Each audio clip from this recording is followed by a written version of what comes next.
The first time I caught him, the moonlight sliced through my bedroom window like a blade, exposing his silhouette in my wife's silk robe. My heart stopped not from fear, but from the way his eyes, wide and guilty, locked onto mine, pleading for something I couldn't yet name.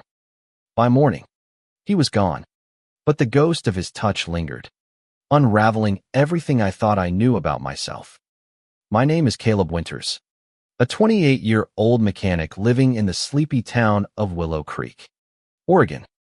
I'd built a quiet life here after leaving Portland's chaos behind a small house, a steady job at Hank's auto shop, and a marriage to Sarah, my high school sweetheart. She was everything a man could want, kind, sharp-witted, with a laugh that could thaw the coldest winter. But 2 years into our marriage, something shifted. Sarah started working late at the hospital, her nursing shifts stretching into the night, leaving me alone in a house that felt too big for one. That's when he started showing up. His name was Elias Rivera, a 26-year-old artist who'd moved to Willow Creek 6 months ago, renting the loft above the town's only bookstore. Elias was magnetic olive skin, dark curls that fell into his eyes, and a voice that carried a quiet intensity, like he was always holding back a secret. We'd met at the town's annual harvest festival, where he'd been sketching kids chasing pumpkins. I'd joked about his smudged charcoal fingers, and he'd laughed, a sound that hit me harder than it should have. Sarah had been there, her arm looped through mine, oblivious to the way Elias's gaze lingered on me just a second too long. The first night it happened, I woke to the creak of floorboards.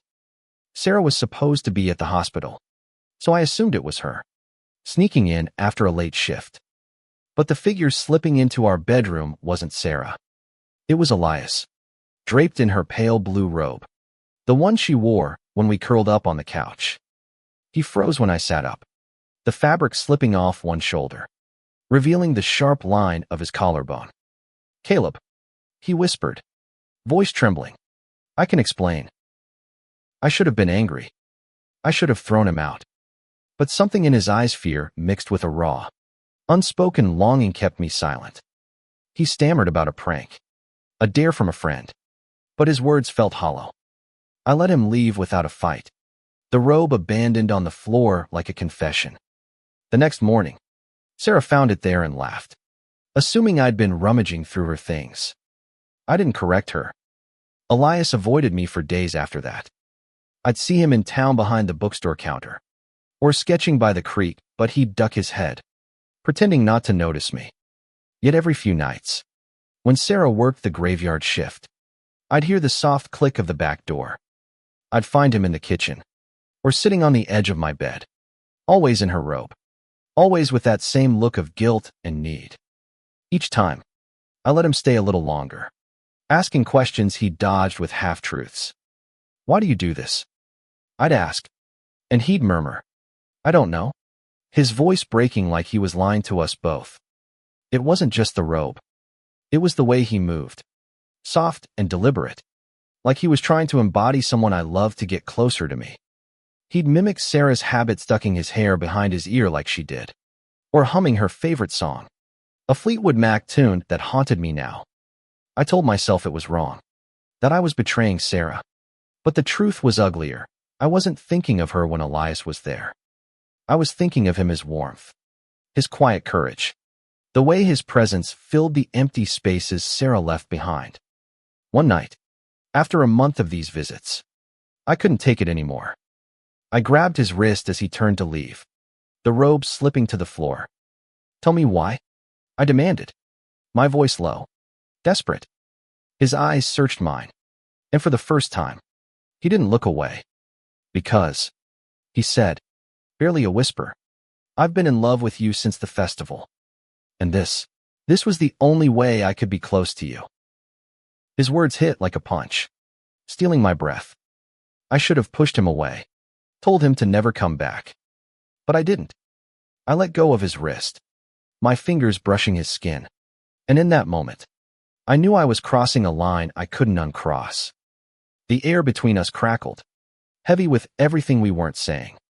He stepped closer, and I didn't stop him. The days after Elias's confession were a blur of guilt and hunger. I'd catch myself staring at the bookstore from my truck, hoping for a glimpse of him, then cursing myself for it. Sarah deserved better than a husband whose heart was splitting in two. Willow Creek was a small town, the kind where secrets festered like damp rot. I started noticing whispers at the diner, at the shoppeople glancing my way when they thought I wasn't looking. Had someone seen Elias sneaking into my house? Had I been careless, leaving the curtains open during one of his visits? The thought made my stomach churn. But worse was the realization that I cared less about the town's judgment than about losing whatever this was with Elias. Sarah, oblivious, was planning a weekend getaway for us, a chance to reconnect. She'd noticed my distance, chalking it up to work stress. "You've been so quiet, Caleb," she said one morning, her hand brushing my cheek. Her touch felt like a betrayal, not of her, but of the part of me that was slipping away. I nodded, promised I'd be fine, and watched her leave for another night shift, my chest tight with the weight of my silence. That night, Elias came again. No robe this time, just jeans and a worn flannel, his hair damp from the rain. He stood in my living room, hands shoved in his pockets, looking like he was about to bolt. "I shouldn't be here," he said, but he didn't move. I didn't want him to. I poured us both a drink whiskey, the cheap kind, and we sat on the couch, the space between us buzzing with tension. "Tell me about you," I said, needing to anchor this in something real.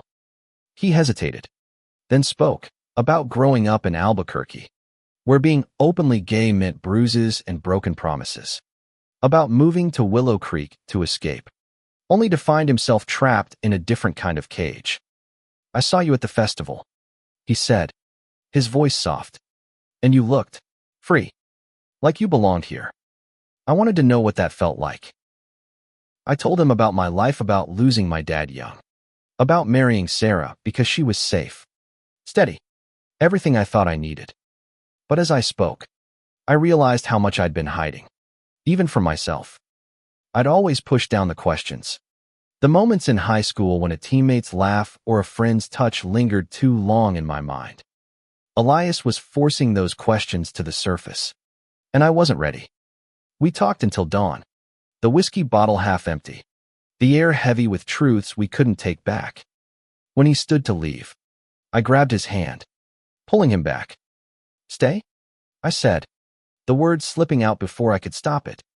He looked at me, eyes wide, and nodded. We didn't touch, didn't cross that final line, but he slept on the couch, his presence a quiet rebellion against the life I'd built. The next week was torture.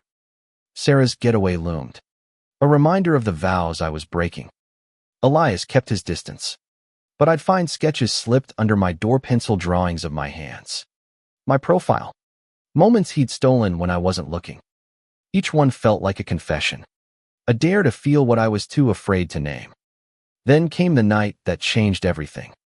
Sarah was at a conference in Seattle, and Elias showed up, not in her robe, but in his own clothes, carrying a bottle of wine and a nervous smile. "No games tonight," he said. "Just me." We drank, laughed, and for the first time, I let myself see him not as a shadow of Sarah, but as Elias, whole and real. When he leaned in, his lips brushing mine, I didn't pull away. The kiss was soft, then urgent, like we were making up for all the nights we'd held back. It was wrong, and it was everything. Guilt is a thief, stealing sleep, clarity, and the man I thought I was. After that kiss, I couldn't look at Sarah without feeling like a liar. Elias, too, seemed haunted, his visits less frequent, his eyes shadowed with doubt. But the pull between us was stronger than our fear, a current dragging us towards something we couldn't control. Willow Creek's rumor mill was churning now. Old Mrs. Carter at the diner asked me point blank if I was spending time with that artist boy. I laughed it off, but my hands shook as I paid for my coffee. Elias told me he'd gotten similar questions at the bookstore, veiled accusations disguised as concern. "They're watching us," he said one night. his voice low as we sat in his loft, surrounded by half-finished canvases. We need to be careful. Careful. The word felt like a cage. I wanted to scream that I was tired of hiding, tired of pretending I could go back to the man who loved Sarah without question. But I couldn't. Sarah was planning our Futuria house with a bigger yard, maybe kids, and every word she said about it felt like a nail in my chest. I started avoiding her calls, working late at the shop, anything to keep from facing her. Elias, though, was my refuge. His loft became our sanctuary, a place where I could be honest, even if only in stolen moments. We'd lie on his worn rug, sharing stories of dreams we'd buried, his of painting in Paris, mine of traveling the world, untethered.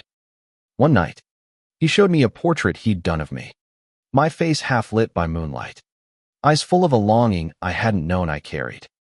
"This is how I see you," he said, and I kissed him, desperate to hold on to the version of myself he saw. But secrets don't stay buried in a town like Willow Creek. One evening, as I left Elias's loft, I saw a shadow across the street, someone watching, too far to make out. My stomach dropped. I told Elias to stay away for a while, to keep us both safe. He argued, his voice breaking, but I left before he could change my mind. That night, alone in my house, I found one of his sketches on the kitchen tablia, a drawing of us, hands intertwined, with a single word scrawled beneath, fearless. The next day, Sarah came home early from her shift. She was quiet, her eyes searching mine like she knew something was wrong. "Caleb," she said, holding up a folded piece of paper. "What's this?" It was one of Elias's sketches, one I thought I'd hidden. My throat closed. I stammered, trying to explain, but her face crumpled before I could finish. "Are you with him?" she asked, her voice barely a whisper. I wanted to lie, to protect her, but the truth spilled out. I told her about Elias, about the nights, the robe, the kiss, everything. She listened, tears streaming down her face. And when I finished, she didn't yell. She just nodded, like she'd known all along. "I need time," she said, and left, the door clicking shut behind her. The days after Sarah left were a haze. She stayed with her sister in Portland, leaving me in a house that echoed with her absence. I didn't chase her, I didn't have the right. Instead, I threw myself into work, ignoring the stares at the shop, the whispered faggot from a customer who'd once called me a friend. Elias was my only anchor. He'd show up at the shop after hours, bringing coffee or a sketch to make me smile. But even he was struggling, the town's judgment weighing on him. "They slashed my tires last night," he told me one evening, his voice steady but his hands trembling. "We can't keep doing this, Caleb.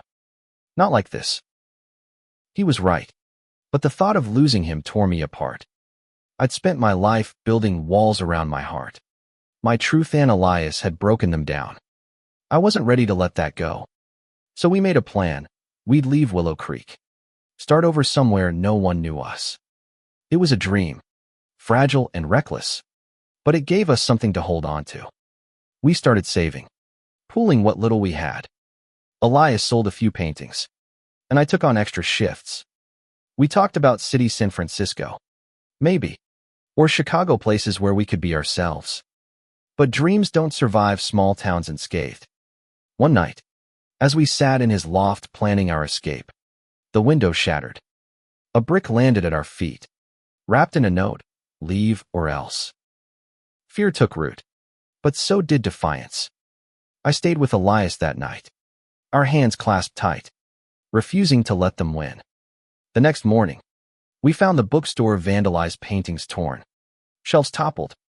Elias stood in the wreckage, his face pale but resolute.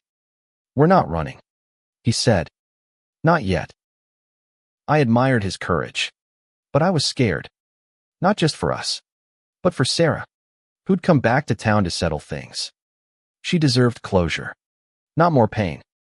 I met her at the diner, the same place where we'd had our first date. She looked tired, but her eyes were clear.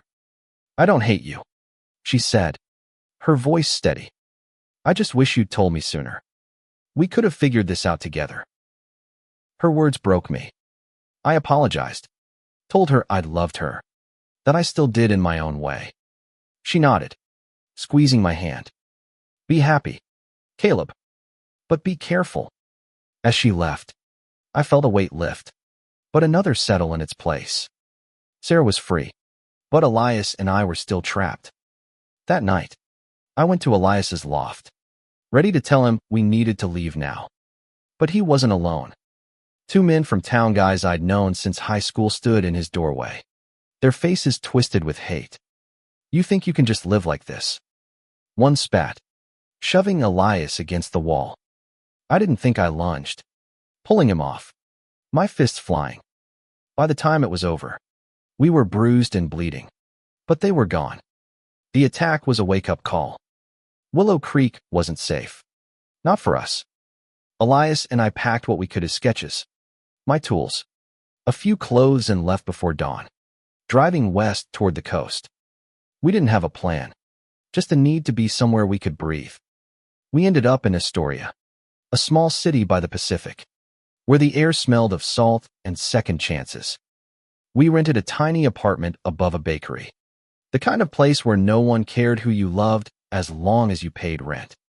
Elias got a job at an art gallery, and I found work at a garage nearby. It wasn't perfect, but it was ours. The first few months were hard. Guilt still gnawed at me about Sarah, about the life I'd left behind. But Elias was patient, his love a steady flame that warmed the parts of me I'd kept cold for years. We'd walk the beach at night, his hand in mine, talking about everything and nothing. He'd sketch me in the sand, laughing when the waves washed his work away. It's okay, he'd say. I've got you memorized. Sarah called once, a few months after we left. She'd moved to Seattle, started dating someone new. I'm happy for you, she said, and I believed her. It was the closure we both needed, a way to let go without resentment. I sent her a letter, thanking her for the years we'd had, for the grace she'd shown me. She didn't write back, but I didn't need her to. Elias and I built a life, piece by piece. We fought, like any couple, about money, about dreams, about the shadows of our pasts. But we always came back to each other, to the truth we'd found in those stolen nights in Willow Creek. He'd stopped wearing Sarah's robe long ago, but sometimes, in the quiet moments before sleep, I'd catch him humming that Fleetwood Mac song, a reminder of how this all began. One evening, as we sat on our balcony watching the sunset, Elias handed me a sketch. It was us, standing on the beach, our hands intertwined, the ocean stretching endless before us. This is home, he said, his voice thick with emotion. I looked at him, at the man who'd risked everything to love me, and I knew he was right. We weren't fearless, not yet, but we were free, and that was enough. The world would always have its shadows, its judgments, but we'd carved out a corner where love could grow. And as the sun dipped below the horizon, painting the sky in hues of gold and crimson, I realized I didn't want this to stop, not now, not ever.